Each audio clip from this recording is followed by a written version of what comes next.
Good morning, welcome back to the vlog.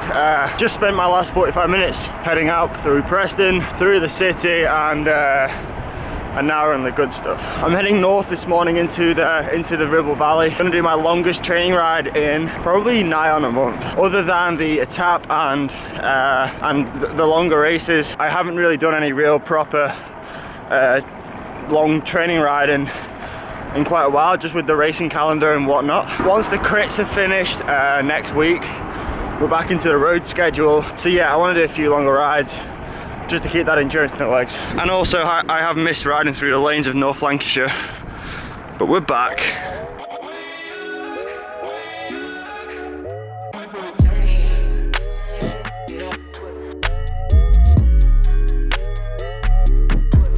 It's all good and well living by the countryside, surrounded in fields, until you get to this time of the year and all the slurry tankers are spreading shit all over the field, and it stinks so badly. I reckon you go pretty well off the fumes though.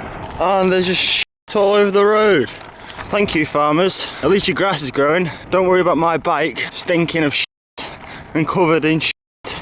Like most of my longer rides, I have no real route in mind today. I just sort of headed out, and if I spotted a new road I would go down there. I've ended up at the Beacon Fell, which is like, I don't know what they call it, I think it's like a country park. Basically in there is like a big forested area, and there's a road that just goes or follows the park around, but it's great because, I mean, it's like perfect tarmac rolling terrain, sort of up and down a little bit. It's not pan flat. But it's one way. You have to ride in a clockwise direction. I'm unsure the size of the lap. From guessing, I would say it's around 5, like between 5 and 10k. So I mean, it's a decent sized road.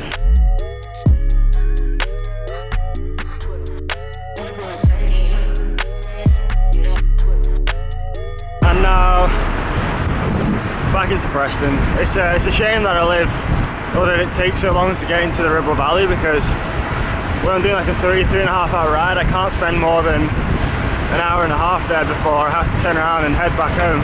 It was good fun, and it was good to be back in there. So that's where I've just come from, blue skies over there, and that's the way I'm headed. I'm no expert, but I'm pretty sure it's raining over there, and over there is home. Oh dear.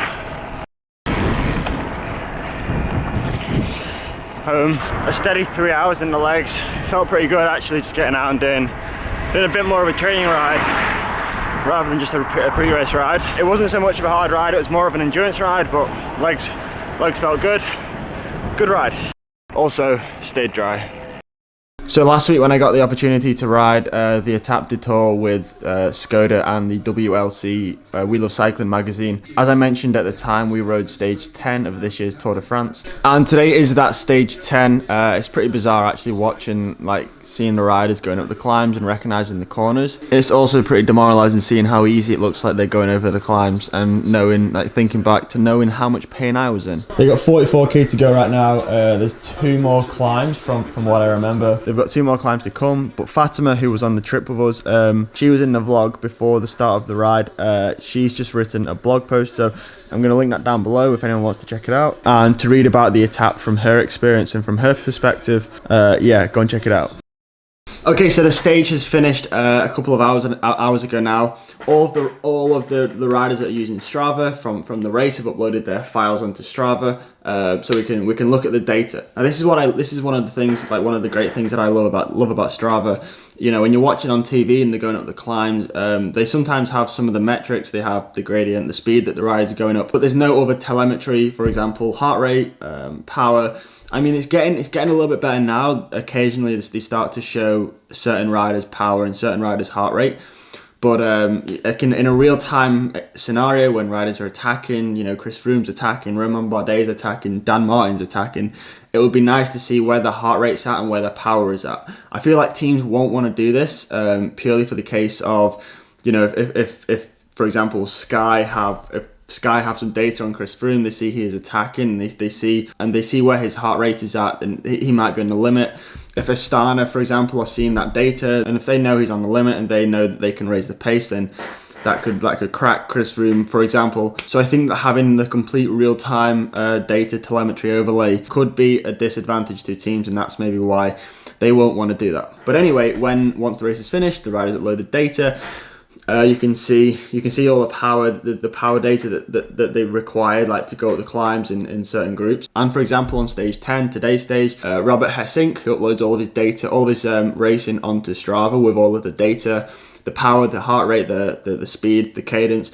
He was in the breakaway today, so it's really cool to see like the power and the effort that was required to be in the breakaway on stage 10 of the Tour de France. So the first main categorized climb on today's stage, which was the Col de la Crafra, something like that anyway. That was the first climb that we also did in the Etape de Tour, and it was the one climb that I sort of went pretty, I don't want to say full gas. I wasn't a million miles away of going full gas, but I certainly wasn't on my limit, probably around 85 to 90% of my maximal. And I did that 11.15 kilometer climb in 36 minutes and 35 seconds, an average speed of 18.3 kilometers per hour, and an average power of 355 watts. At the time, that put me into the top 80 on the segment out of around 16,000. So I mean, I was well inside the top 100 riders that have been up that climb. And since the race went up it today, I've been downgraded to 140th. So that's a solid 60 positions. That's half of the pro peloton. It's funny because you think that you go fast up a climb, you think you do a good effort, and then when the pros, when the best riders in the world go up those same climbs, and it really does ground you. It brings you back down to earth, and it makes you realize just how good these pros are, and they are on an entirely different level. And also, this is stage 10 of the Tour de France, so they're probably pretty fatigued, and they wouldn't have been going full gas up this climb. They'll have been keeping it steady, and they put a solid 2 or 3 minutes into my time. Sick. For context here, Robert Hessink went up in around 2 minutes 45 seconds quicker than me, and that was at an average power of exactly the same as me, 355 watts. But I assume he's probably a little bit lighter than me, and therefore went considerably quicker. Anyway, that's going to be the end of today's video. I know it was a bit shorter and a little bit slower. There's some exciting racing coming up for the rest of the week now, so hopefully the videos for the rest of the week are going to be pretty cool. Stay tuned for that. I'll see you then. Thanks for watching.